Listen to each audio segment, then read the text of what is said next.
সকলেই জানেন যে ভারতীয় জনতা পার্টির সরকারে এনডিএ সরকার আসার পরে ইতিমধ্যেই তারা 2024-25-এর বাজেট পেশ করেছে।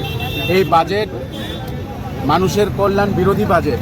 এই বাজেটে আমরা দেখেছি যেভাবে একটি রাজা তার প্রজাকে সবাইকে মিশে থাকার এবং সবাইকে সমানভাবে তার থালে যাতে খাবার থাকে সেই খাবারের ব্যবস্থা করে। আমরা এবার দেখেছি যে অন্ধ্রপ্রদেশ এবং বিহারকে আলাদা ভালোবাসা দেখিয়ে অন্য রাজ্যগুলোকে একটা ডিসক্রিমিনেশনের দিকে নিয়ে চলে গেছে।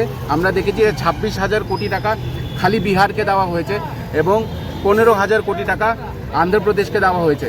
এটার একমাত্র কারণ হয়েছে নাইডুবাবু এবং নীতিশবাবুকে, যে তারা যাতে তাদের সঙ্গে থাকে, কারণ তারা ছাড়া এই সরকার ভেঙে যাবে যে কোনো মুহূর্তে। তাই আমরা এর বিরুদ্ধে যে খালি বিহারকে এবং অন্ধ্রপ্রদেশকে কেন এইভাবে আলাদাভাবে টাকা দিয়ে অন্য রাজ্যগুলোর দিকে অন্য রাজ্যগুলোকে প্রাধান্য দেওয়া হলো না।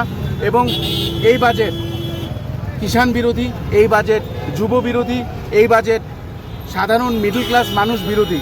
কারণ আমরা দেখেছি যে চারিদিকে যেখানে ট্যাক্স নেওয়া সত্ত্বেও রাজ্যের কোনো উন্নয়ন হচ্ছে না, তারা ইতিমধ্যে অনেক কিছুর মধ্যেই ডাবল ট্যাক্স করে দিয়েছে এবং যে দেখানোর জন্য যে কিছু কিছু জিনিসের মধ্যে দেখানোর জন্য তারা ট্যাক্স কমাচ্ছে, অন্যদিকে তারা সেই ট্যাক্সটাকেই উঠিয়ে নিচ্ছে, ডাবল করে নিচ্ছে।